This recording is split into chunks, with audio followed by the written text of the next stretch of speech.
Amém? Graça e paz da parte de nosso Senhor e Salvador Jesus Cristo. Amém? Amém. Vamos abrir nossas Bíblias, é com temor e tremor que estamos aqui nesta noite. Não é simples estar aqui. E a gente fica assim, bastante nervoso quando está aqui assumindo esse púlpito, que não é um púlpito da igreja, mas é de Deus. Vamos abrir nossas Bíblias em 1 Samuel 1, de 9 a 11, fazendo o favor.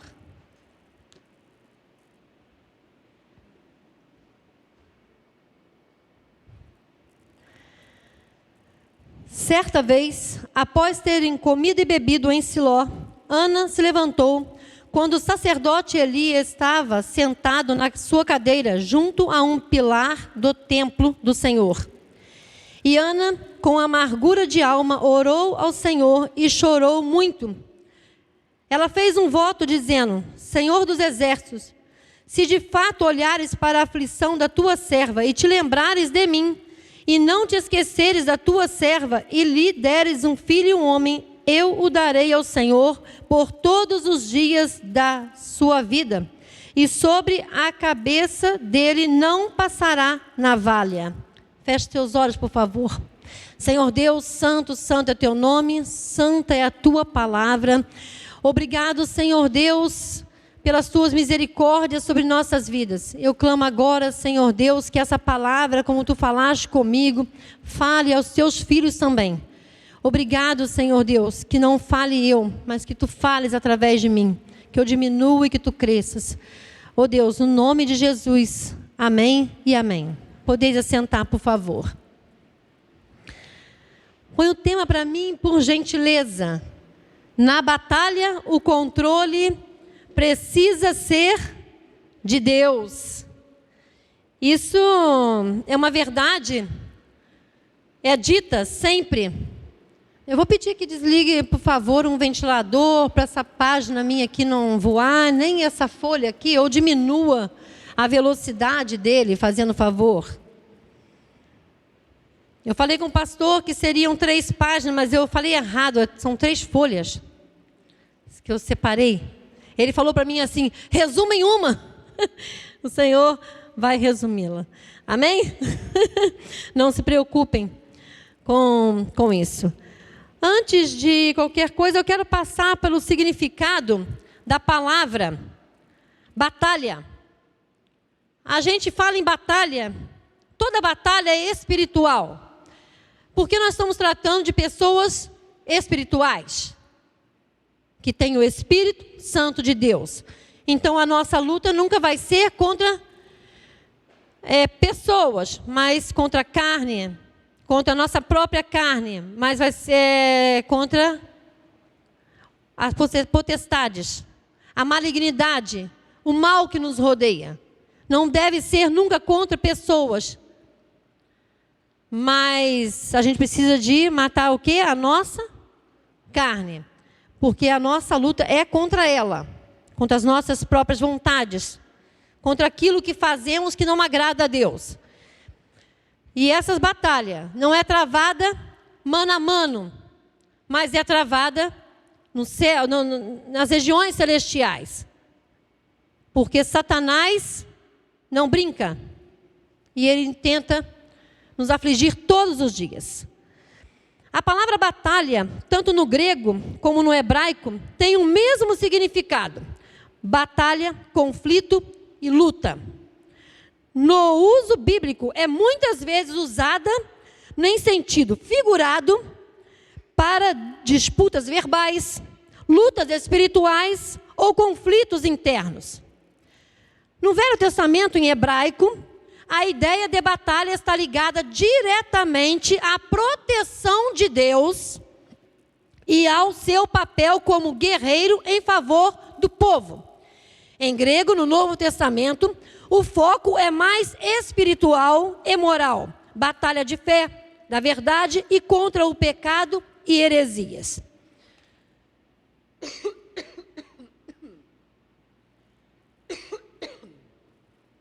Me perdoem. Qual a sua maior dor? Eu não sei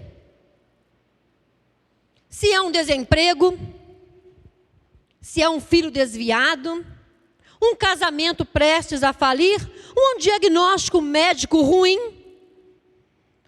uma luta financeira, um problema familiar, uma causa na justiça, a compra de um carro ou de uma casa. Seja qual for a luta que você esteja passando, a solução é Deus. Por que nós entendemos dessa forma? Porque nós somos seres espirituais. Nós somos seres que temos o Espírito Santo de Deus. Esse entendimento precisa de estar bem claro à nossa mente.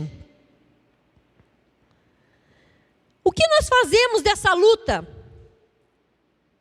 O que eu e você fazemos quando estamos numa batalha ou numa luta? Nós murmuramos? Nós lamentamos? Nós amaldiçoamos? Culpamos alguém? Ou culpamos a Deus? O que nós fazemos com a batalha que enfrentamos? São perguntas para nós refletirmos. Nós refletirmos a respeito de uma batalha, a respeito daquilo que Deus quer sobre nossas vidas quando estamos enfrentando uma batalha. O texto de 1 Samuel 1, de 9 a 11, bem como todo o seu contexto, é um texto que fala de sofrimento de Ana. Quem é Ana? Ana é a mãe de Samuel. Uma mulher que era estéril e não podia gerar filhos. Seu marido Eucana tinha 2 mulheres. Não é, aquilo é só naquele tempo lá. Não, agora não é mais assim, né? Só lá. E nem era do agrado de Deus. Ana não podia ter filhos. E Penina, sua rival, podia e tinha muitos filhos. Porém, Eucana amava Ana. Toda a história desse texto era em volta disso. Só que Penina era uma mulher difícil, a rival de Ana. Ela provocava Ana, ela humilhava Ana. E Ana sofria com isso.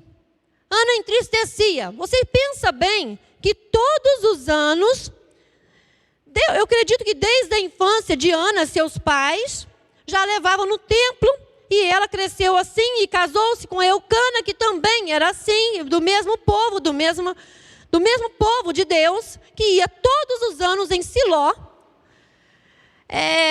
ao tabernáculo, oferecer sacrifícios por causa dos pecados, das coisas erradas, oferecer sacrifícios de louvor a Deus, oferecer sacrifícios a Deus, um culto a Deus, todos os anos. Pensa bem que quando Ana, assim que casou, ela descobriu que era estéril. Acho que todo mês ela ficava, meu Deus, cadê meu filho?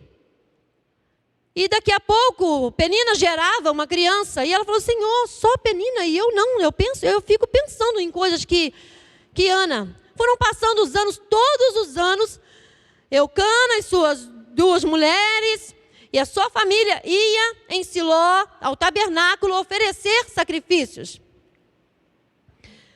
O interessante disso, que pensa no texto anterior, no versículo 6, coloca para mim, fazendo favor, de 1 Samuel 1. Todos os anos, Penina humilhava Ana. Vai dizer assim, Penina, sua rival, a provocava excessivamente para irritar, porque o Senhor tinha deixado sem filhos. Eu imagino que isso não era só de ano a ano. Eu acho que era todos os dias. No mesmo quintal, não sei se na mesma casa, mas talvez no mesmo quintal. Os filhos de Penina brincavam e Ana se entristecia, e a rival dela, você não pode ter filhos. Eu imagino que deveria acontecer aquelas brigas de mulher. Arranca cabelo, puxa isso, puxa aquilo. Eu acho que era muitíssima irritação de Ana. Eu penso que Ana deveria, eu acho que no momento deveria acontecer isso, não é diferente assim. Eu já briguei na minha infância. E puxa cabelo, e arranca, e bate, não sei o quê. Isso aconteceu, então eu acredito que não deve ter sido diferente. Aí ela muito, muito provocada. Penina provocava muito, excessivamente. Não é tão fácil. Não é tão fácil você ficar todos os dias, todos os meses. A provocação é terrível. Essa era a luta de Ana. Isso aconteceu. Então, o texto e o contexto é sobre essas coisas. Mas aconteceu algo que mudou tudo isso. Também eu vou falar um pouco sobre a esterilidade de Ana. Ana, a esterilidade era vista como uma vergonha e até como um sinal de desgraça ou punição divina na cultura hebraica antiga. Por isso a tristeza dela. Hoje, gente, isso é tratado com mais facilidade. Umas nem querem ter filhos. A família decide não ter filhos. Temos recursos que podem ser tratados e isso pode ser mudado. Mas naquela época não tinha. Não tinha como tratar. Não tinha como pensar em adotar uma criança. Não era assim naquela época. Hoje em dia tem outros recursos. Outras maneiras de ser suprido. E até mesmo, hoje não tem a cobrança que tinha daquela época. Certo? Então, isso mudou. Graças a Deus. Mas naquela época era uma tristeza. Não dava continuidade à geração. Acabava ali. Parava ali. Mas hoje não é assim mais. Hoje não era assim. Essa era a dor de Ana. Eu não sei qual a sua dor. Nem sei se você tem algum problema ou se está enfrentando alguma batalha. Mas eu acredito que a nossa batalha diária contra o pecado, que tão de perto nos rodeia, isso já é uma batalha que a gente trava todos os dias. A gente não quer pecar, mas peca. O mal que a gente não quer, mas a gente faz, comete. Lutas internas. Lutas internas. Mas algo diferente aconteceu para mudar a história de Ana. Na primeira parte, eu destaco o posicionamento para cada batalha. No versículo 9, por favor. Posicionamento para cada batalha. Certa vez, após terem comido e bebido em Siló, Ana se levantou. Vou ficar até aqui nesse versículo. Hoje, nesta noite, eu quero te convidar a se levantar, se posicionar diante da batalha.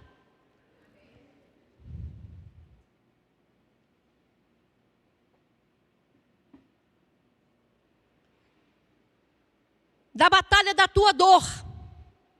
Daquilo que você está precisando de vencer. Da batalha contra o pecado. Posicionamento. Levantar. Ana poderia ter se alimentado e ido dormir. E deitar. Ela poderia simplesmente ter ido para uma rede, descansar. Caminhar para outros lados. Mas Ana não fez isso. Ela se levantou e foi ao tabernáculo.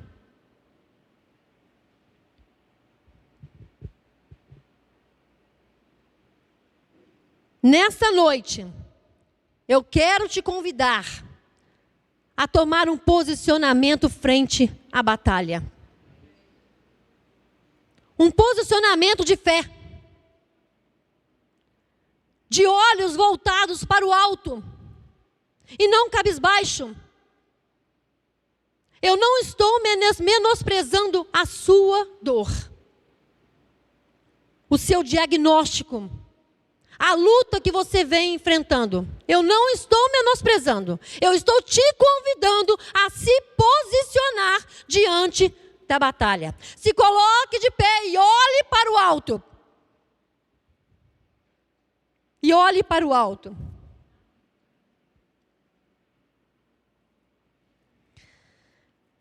Em todos os momentos de nossas vidas, precisamos nos posicionar, nos levantar,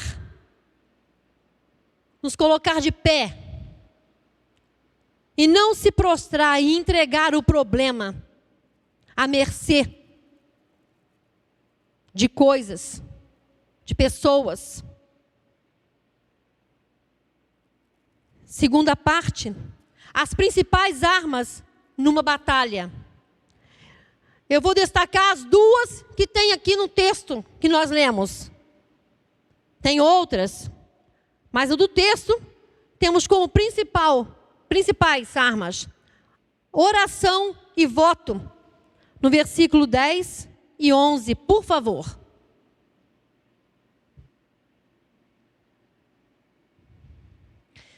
E Ana, com amargura de alma, orou ao Senhor e chorou muito. Ela fez um voto dizendo: Senhor dos exércitos, se de fato olhares para a aflição da tua serva e te lembrares de mim, e não te esqueceres da tua serva e lhe deres um filho homem, eu o dedicarei ao Senhor por todos os dias da sua vida, e sobre a cabeça dele não passará navalha.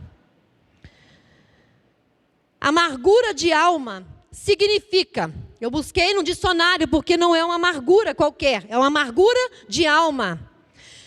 Uma tristeza profunda, uma dor interior intensa, uma aflição emocional e espiritual. Não é apenas um sentimento de tristeza momentâneo, mas algo que atinge o mais profundo do ser humano, afetando tanto o coração quanto a mente e o espírito.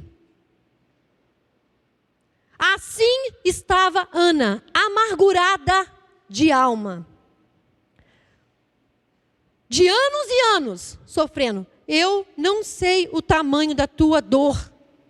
Se vem de anos, ou se até mesmo hoje você já recebeu a vitória e está aqui glorificando. Se você já tem a tua batalha vencida. Mas se você tem algum problema, alguma coisa que precisa de colocar, se posicione hoje e faça como Ana. Ela se alimentou, ela se posicionou e ela foi ao tabernáculo orar ao Senhor. Orar, mas não foi uma oração de uns minutinhos. Ela clamou com lágrimas, e ela clamou, até ser atendida. Talvez você esteja orando pelo teu problema há anos, e anos como Ana fazia. Há muito tempo, Ana vinha só reclamando. Talvez você esteja acontecendo isso contigo, você esteja reclamando e murmurando e culpando pessoas e culpando Deus. Mas hoje Deus te chama, ore, clame, deixa toda murmuração, deixa toda tristeza nas minhas mãos, deixa toda tristeza no altar. Foi isso que Ana foi fazer. Ana não foi lá murmurar, ela foi orar e clamar ao Senhor. E era uma dor tão grande, ela não estava com amargura qualquer, era uma amargura de alma profunda, que doía o seu coração e o seu espírito. Algo que não tinha cura, não tinha como reverter o quadro. Foi o Senhor que deu a ela aquela incapacidade de gerar. Não tinha médico para poder resolver o problema dela, nem remédios para ela poder tomar e mudar a circunstância. Talvez esteja sendo assim na sua vida, não tem mais o que fazer. Aquele teu filho, aquela pessoa que está afastada, ou teu casamento, não sei, ou uma dor, ou um problema, ou uma necessidade de uma cura, que você já gastou muito. Ou um imóvel que você quer comprar, que você, meu Deus, como eu preciso de comprar, eu preciso de ver, me dá a provisão, Senhor. Me dá saúde, Senhor Deus, para conquistar. Mas aquele imóvel, ou o carro, que Deus quer. Então, nesta noite, eu te convido a chorar sim, mas a clamar ao Deus Todo-Poderoso, que pode todas as coisas,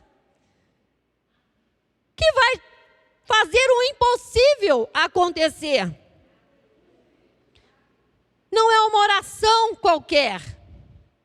Eu não sei qual a provisão financeira que você está precisando hoje. Eu só sei que você serve um Deus de provisão. Eu não sei qual é o tamanho da sua necessidade, se é uma porta aberta ou se é a decisão para ir em qual faculdade você vai, se é para o Rio de Janeiro ou se é para Petrópolis. Cadê o Mateus? O Mateus, né? Não sei, Daniel. Eu não sei qual é. Eu só sei que se você entregar para Deus, Deus vai te dar a direção certa, o local certo. Isso é para você, jovem, que está escolhendo uma profissão. Entrega para Deus. É Deus que está diante da tua batalha. A terceira parte. Continuando nessa parte ainda, eu vou falar sobre o voto. Uma coisa interessante a respeito do voto, e eu estava lendo. Voto é um sinal de entrega total, sincera, de coração. Isso era muito comum nos tempos antigos. Deve ser hoje também. Faça um voto ao Senhor. Entrega a Ele. Entrega para Ele a tua necessidade. E seja sincero de coração. Senhor, se Tu me deres, eu vou Te servir melhor, eu vou fazer melhor, eu vou entregar meu filho, Faz um voto também. Mas tem um detalhe no voto, que a gente precisa estar atento para isso. Tem uma coisa na Bíblia, em Eclesiastes 5, 4 e 5, que fala sobre o voto. É importante a gente fazer votos a Deus. É importante jejuar. A gente faz votos. Senhor, se me deres um voto, se me deres aquele emprego, eu vou ter mais tempo para Te servir. Aí você fica em casa e deixa de servir o Senhor. Traz meu filho de volta. E você para de ir à igreja por qualquer bobeira.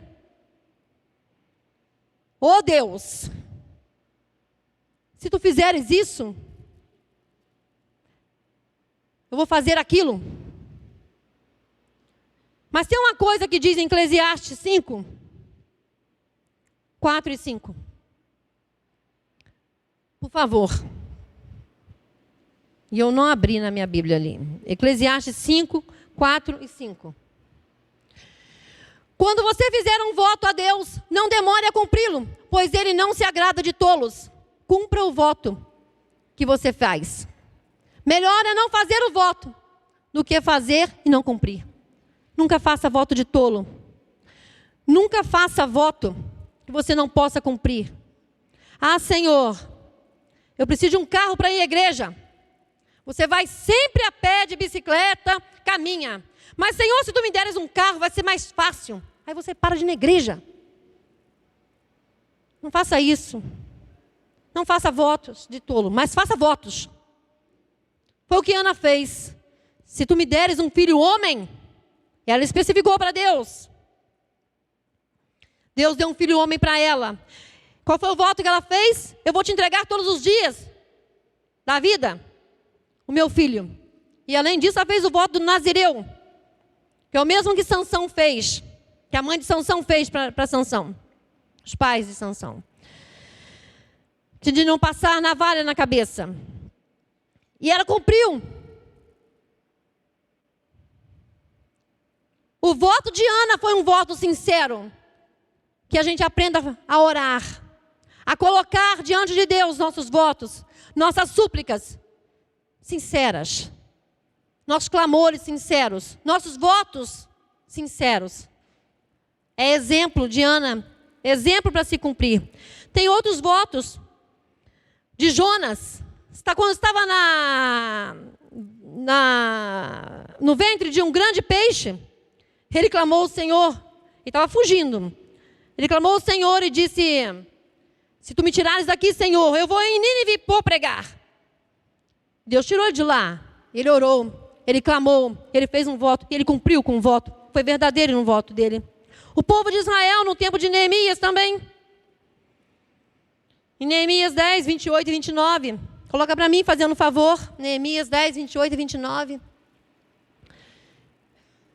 E o resto do povo, os sacerdotes, os levitas, os porteiros, os cantores, os servidores do templo e todos os que tinham se separado dos povos de outras terras para seguirem a lei de Deus, com as suas mulheres e seus filhos e as suas filhas e todos os que tinham saber e entendimento, firmemente aderiram aos seus compatriotas, os nobres, e prometeram com juramento e sob pena de maldição que andariam na lei de Deus, que foi dada por meio de Moisés, servo de Deus, que guardariam e cumpririam todos os mandamentos do Senhor, nosso Deus, e os seus juízos e os seus estatutos.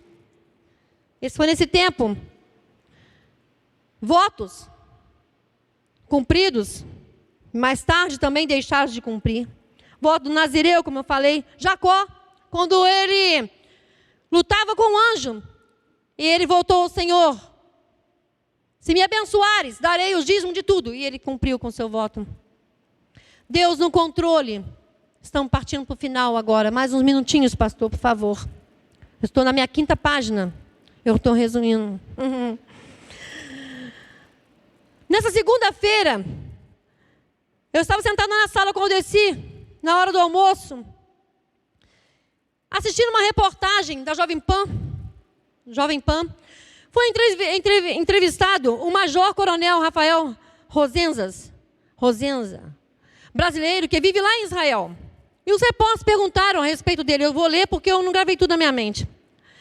De como age Israel com a segurança do povo, do seu povo, devido àquelas coisas faladas por aquela jornalista de uma TVN.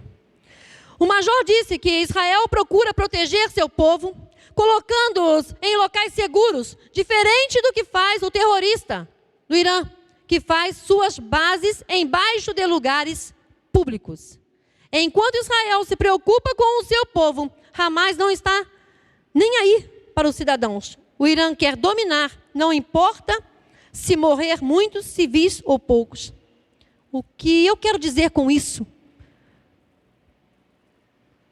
Em meio às batalhas que estamos vivendo no mundo, nessas guerras, algo que esse major coronel falou, eu fiquei assim, só pensando, eu vou falar isso na mensagem que eu vou pregar. Mas não é porque eu achei legal, não. Eu achei impactante o que ele falou. Se Deus cuida do Israel território, por que Ele não vai cuidar, não vai estar à frente de nossas batalhas? O Israel escolhido dele, espalhado pela face da terra. Se Deus cuida de Israel, território, Deus cuida do seu Israel, espalhado pela face da terra. Por que nós não colocamos as coisas na mão do Deus de Israel? Por que não entregamos tudo no soberano Deus? Ao Deus que pode todas as coisas? O que está faltando em nós? Fé?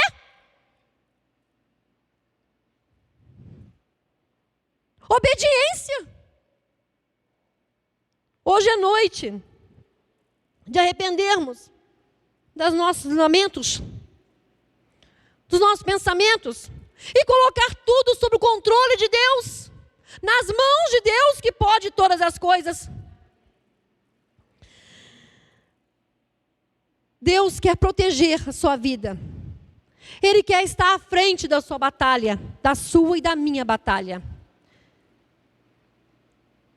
Não importa qual seja a tua batalha, Se é grande, se é pequena. Se a dor é muita, se é aquela que sufoca a alma, aquela que traz amargura,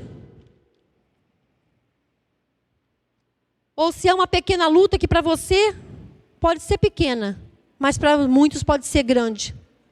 Eu não sei o que você tem que comprar, investir ou fazer.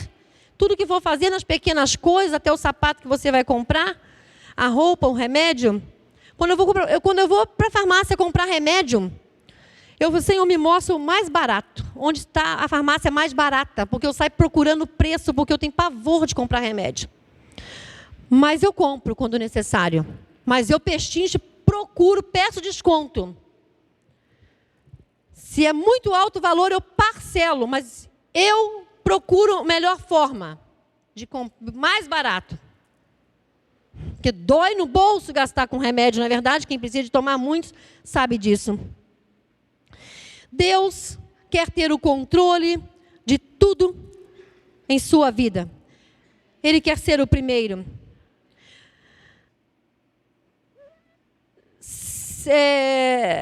Eu não sei. Eu só sei que se vivermos diante da vontade de Deus, deixando Deus controlar, nós vamos viver o que está em Salmo 37, 3-5, que diz assim, não precisa de abrir. Confie no Senhor e faça o bem. Habite na terra e alimente-se da verdade. Agrada-se do Senhor e Ele satisfará os desejos do seu coração. Entrega o seu caminho ao Senhor. Confie nele e o mais Ele fará. Amém.